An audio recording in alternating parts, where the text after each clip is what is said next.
Hello everyone, नमस्ते। Welcome back to classes by Babita Gupta, Hawks educational institute. तो स्वागत है आप सभी का आज के इस क्लास में। और देखिए, आप लोगों के लिए जो इंपॉर्टेंट टॉपिक्स होते हैं आप लोगों के एग्जाम के पॉइंट ऑफ व्यू से, वो मैं आप लोगों के लिए लेकर आती हूँ। तो उसी में से एक टॉपिक है आप लोगों का आज ये जो मैं आप लोगों के साथ में डिस्कस करने वाली हूँ, पेरेंटिंग स्टाइल। और इससे पहले जो बच्चे नए हैं वो चैनल को लाइक सब्सक्राइब जरूर करें, शेयर करें, दूसरों के साथ भी नॉलेज को जरूर बांटें। तो देखिए, आज हमारा जो टॉपिक है वो है पेरेंटिंग स्टाइल, परवरिश शैलियाँ। और इससे पहले के जितने भी इंपॉर्टेंट टॉपिक्स हैं वो सब आप लोगों को प्लेलिस्ट में मिल जाएगा। प्लेलिस्ट बनी हुई है सभी बच्चों के लिए, जो बच्चे बीएड कर रहे हैं, एमएड कर रहे हैं या बीए बीएड कर रहे हैं उनके लिए भी है। और बीए बीएड, बीएससी बीएड और बीकॉम बीएड जो होती है आप लोगों की, उसके अंदर जो टीचिंग सब्जेक्ट्स आप लोगों के होते हैं वो सेम ही होते हैं, उनमें कोई डिफरेंस नहीं होता है। तो टीचिंग सब्जेक्ट्स की ही प्रिपरेशन मैं आप लोगों की करवाती हूँ।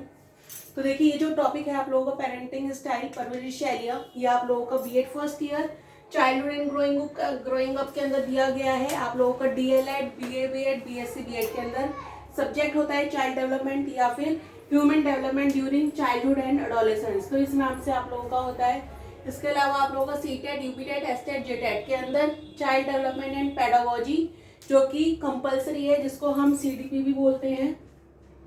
इसके लिए भी ये टॉपिक आप लोगों का इम्पोर्टेंट टॉपिक है, इसको समझना बहुत ज़रूरी है आप लोगों का। और इसका आज हम जानेंगे कि इसमें क्या पेरेंटिंग होती है, चाइल्ड रेयरिंग प्रैक्टिसेस क्या होती हैं।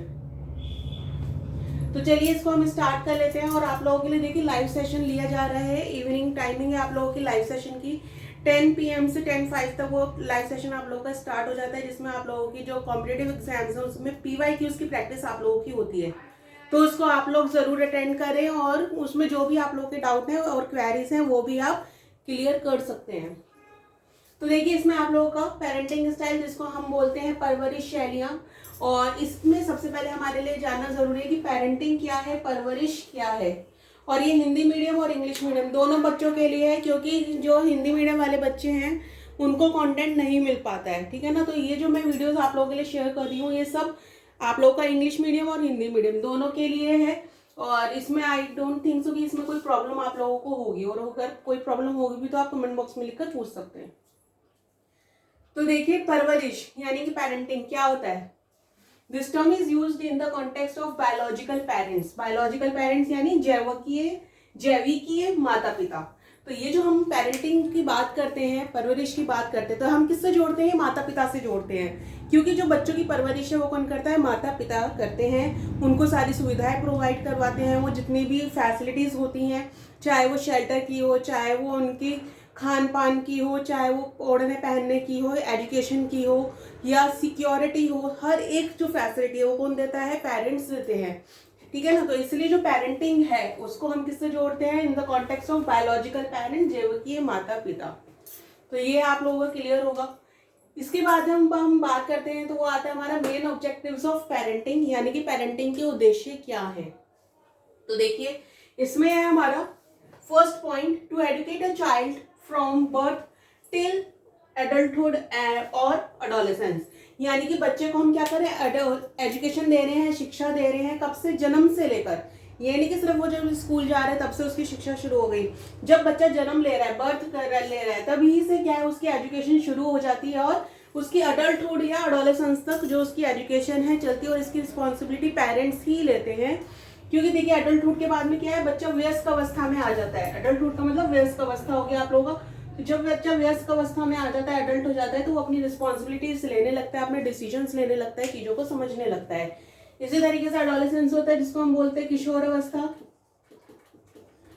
तो इसमें भी क्या है, किशोर अवस्था में भी बच्चे क्या है, मैच्योर होने लगते हैं और चीजों को समझने लगते हैं और अपने डिसीजन को खुद लेना चाहते हैं।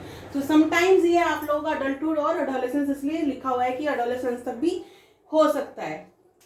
नेक्स्ट पॉइंट है इसके अंदर, to fulfil the physical needs of the children by parents, यानी कि जो बच्चों की जो भी शारीरिक जरूरतें हैं, फिजिकल नीड्स है, वो कौन पूरा कर रहा है, पेरेंट्स कर रहे हैं। तो ये किसमें आ रहा है, ये सब पेरेंटिंग में आ रहा है। इसके ऑब्जेक्टिव्स हम पढ़ रहे हैं, उद्देश्य। तो ये जो पेरेंट्स का उद्देश्य क्या है कि जो बच्चों को शारीरिक सुविधाएं भी या आवश्यकताएं भी उनको प्रोवाइड करें, उनकी जरूरतों को पूरा करें। नेक्स्ट इसमें थर्ड पॉइंट है ऑब्जेक्टिव्स का, to provide safety to the children, कि बच्चों को आप क्या कर रहे हो, सेफ्टी भी प्रोवाइड कर रहे हो, सुरक्षा दे रहे हो, क्योंकि बच्चों को क्या है, अगर बच्चा घर में रह रहा है अपने माता पिता के साथ में, तो उसके अंदर सुरक्षा की भावना होनी चाहिए, उसको फील होना चाहिए कि हाँ मैं अपने घर में हूँ तो मैं सुरक्षित हूँ, मुझे किसी से कोई डर नहीं है। नेक्स्ट इसमें फोर्थ पॉइंट आता है, cultural values skills etcetera are to be provided continuously and this process go on till they obtain legally the adulthood. यानी कि बच्चों को जब तक वो वयस्क नहीं हो जाते, वयस्क अवस्था में नहीं आ जाते अडल्टहुड तक, तब तक आप क्या करते हो, आप उनको कल्चरल वैल्यूज देते हो, आप उनको तरह तरह की चीजें सिखाते हो। तो ये भी क्या है, इसमें ऑब्जेक्टिव आता है पेरेंटिंग में। जैसे कि कल्चरल वैल्यूज में मान लीजिए ट्रेडिशन सबका अलग अलग है, तो आप क्या है पूजा पाठ करना बच्चे को सिखा रहे हो, या फिर आप जब मंदिर मस्जिद गुरुद्वारे जहाँ भी जाते हो वो बच्चे को सिखा रहे हो, किस तरीके से आप लोगों के फेस्टिवल्स बनाए जाते हैं वो आप बच्चे को सिखा रहे हो। तो ये सब क्या है, कल्चरल वैल्यूज में आ जाता है। इसके अलावा जो अदर स्किल्स होते हैं जिसमें मोरल वैल्यूज में बच्चों को आप सिखाते हो कि बेटा क्या सही है क्या गलत है, बड़ों की इज्जत कैसे की जाती है, कैसे किसी से बात करनी है, छोटों से बात कैसे करनी है, बड़ों से बात कैसे करनी है, ये सब किसमें आएगा आपका, ये भी आप लोगों का पेरेंटिंग के अंदर आता है, परवरिश के अंदर आता है। तो ये सारे आप लोगों के ऑब्जेक्टिव्स हो गए, ऑब्जेक्टिव्स ऑफ पेरेंटिंग यानी परवरिश के जो उद्देश्य है वो हमने यहाँ पे पढ़े। अब यहाँ पे एक जो ध्यान देने वाली बात क्या है कि when the parents are unable to do such parenting, then in that case such parenting is done by the close relatives, grandparents and orphanages। तो अगर पेरेंट्स अवेलेबल नहीं है, मान लीजिए किसी के माता पिता नहीं रहे या फिर माता पिता के इतने सक्षम नहीं है कि बच्चों की परवरिश कर पाए, तो ये परवरिश फिर कौन करता है, ये परवरिश की जाती है उनके रिलेटिव्स के द्वारा। रिलेटिव्स में जैसे चाचा ताऊ मामा मौसी कोई भी रिलेटिव हो सकता है आप लोगों का। ग्रैंड पेरेंट्स आ जाते हैं इसमें, दादा दादी नाना नानी आ जाते हैं। ऑर्फनेजेस होते हैं अनाथालय जहाँ पे बच्चों की परवरिश की जाती है। तो ये आप लोगों के पेरेंटिंग के अंदर आता है। तो अगर पेरेंट्स नहीं कर पा रहे पेरेंटिंग, तो फिर ये लोग पेरेंटिंग करते हैं, relatives, grand parents and orphanages. Next हमारा आता है चाइल्ड रेयरिंग प्रैक्टिसेस। तो इनका क्या है, डिफरेंस को जानना जरूरी है कि पेरेंटिंग और चाइल्ड रेयरिंग प्रैक्टिसेस क्या है, यानी परवरिश और पालन पोषण में क्या अंतर है। तो ये जो बीएड वाले बच्चे हैं ना, बीएड फर्स्ट ईयर में, ये शॉर्ट नोट्स में भी आ जाता है आप लोगों को कि चाइल्ड रेयरिंग प्रैक्टिसेस क्या होता है, पेरेंटिंग क्या होता है। तो 4 मार्क्स का आप लोगों का शॉर्ट नोट होता है, उसके अंदर ये आ सकता है। डिफरेंस भी पूछ लिया जाता है या लॉन्ग क्वेश्चन में आपको पूछ लिया जाता है कि पेरेंटिंग क्या है, चाइल्ड रेयरिंग प्रैक्टिसेस क्या है, and what is the difference between parenting and child rearing practices. तो देखिए चाइल्ड रेयरिंग प्रैक्टिसेस, पालन पोषण क्या है ये। In the child rearing practices, the emphasis is on the act of training or bringing up of children and the interaction between parents and children। तो इसको ध्यान देने वाली बात है, अभी मैं इसको आपको क्लियर करूंगी। Interaction between parents and children. तो देखिए चाइल्ड रेयरिंग प्रैक्टिसेस यानी पालन पोषण क्या होता है, जिसमें हम बच्चों को क्या कर रहे हैं, हम बच्चों को ट्रेनिंग दे रहे हैं, ठीक है ना। बच्चों को ट्रेनिंग दे रहे हैं, उनको बड़ा कर रहे हैं। किस लिए, वो किस चीज की ट्रेनिंग दे रहे हैं हम, ताकि वो दूसरों के साथ, बड़ों के साथ सही से व्यवहार कर पाए, ठीक है ना। एक अच्छे से व्यवहार करना, छोटे बच्चे को सिखा दिया जाता है, छोटे जब बच्चा छोटा होता है कि बेटा ऐसे नहीं बोलना, ऐसे नहीं करना, हाथ नहीं उठाना बड़ों पर, उनको मारना नहीं है। कई बार क्या होता है कि जो छोटे बच्चे होते हैं, वो छोटे बच्चों के जो छोटे छोटे हाथ होते हैं ना, बड़े क्यूट लगते हैं, और जब वो लगते हैं किसी के गाल पर तो उसको लगता है हाँ बेटा बहुत अच्छा है, एक बार और, एक बार और जब वही बच्चा बड़ा होके आप लोगों को गाल पे मारेगा तो क्या अच्छा लगेगा, नहीं ना। तो जब वो बच्चा छोटा होता है ना, तभी उसको सिखाना चाहिए कि बेटा नहीं, ये चीज़ गलत है, ऐसे नहीं करना, इट इज़ रॉन्ग। तो जब वो बच्चा सीखता है, तो यही क्या है, चाइल्ड रेयरिंग प्रैक्टिसेस है, पालन पोषण है, कि आपने बच्चे का पालन पोषण किस तरीके से किया है। अब ये भी क्या है, पेरेंट्स के द्वारा भी हो सकता है। अगर पेरेंट्स नहीं है तो जैसा कि बताया, आपके रिलेटिव्स, ग्रैंड पेरेंट्स या ऑर्फनेजेस में ये चीजें आपको सिखाई जाती हैं। तो इसमें जो मेन फोकस होता है किस पे होता है, interaction between parents and children, कि जो पेरेंट्स और चिल्ड्रन का इंटरेक्शन है वो क्या है, इफेक्टिव हो सके, उसमें कोई प्रॉब्लम ना हो, बच्चे अपनी बातें पेरेंट्स से शेयर कर सके, पेरेंट्स अपने बच्चों की बातों को समझ सके। और यही सारी चीजें क्या है, इसी चीज की ट्रेनिंग दी जाती है किसमें, चाइल्ड रेयरिंग प्रैक्टिसेस यानी पालन पोषण में। तो ये डिफरेंस है, ठीक है ना। क्या डिफरेंस है कि पेरेंटिंग में आप सारी फैसिलिटीज बच्चे को दे रहे हो, और चाइल्ड रेयरिंग प्रैक्टिसेस यानी पालन पोषण में आप बच्चे को ट्रेनिंग दे रहे हो एक बिहेवियर की, कि आपको किस तरीके से बिहेव करना है, किस तरीके से इंटरेक्शन करना है अपने पेरेंट्स के साथ में। तो that is the difference between parenting and child rearing practices.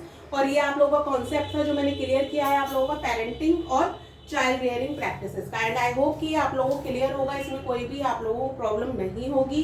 कोई भी प्रॉब्लम होती है, किसी भी तरीके की होती है, आप कमेंट बॉक्स में लिखकर मुझे बता सकते हैं। तो इसके अलावा देखिए डिस्क्रिप्शन बॉक्स में आप लोगों को प्लेलिस्ट के लिंक मैंने दिए हैं कुछ, तो वो लिंक के जरिए आप प्लेलिस्ट देख सकते हैं, या फिर आप व्यू चैनल करेंगे तो व्यू चैनल पे आप लोगों को प्लेलिस्ट दिख जाएंगी सारी। तो उसमें आप लोगों को जो लाइव सेशन में मैं पीवाई की उसकी प्रैक्टिस आप लोगों की करा रही हूँ, टेट एग्जाम्स के लिए, सीटेट के लिए, केवीएस के लिए, तो उनकी आप लोग प्रैक्टिस कीजिए।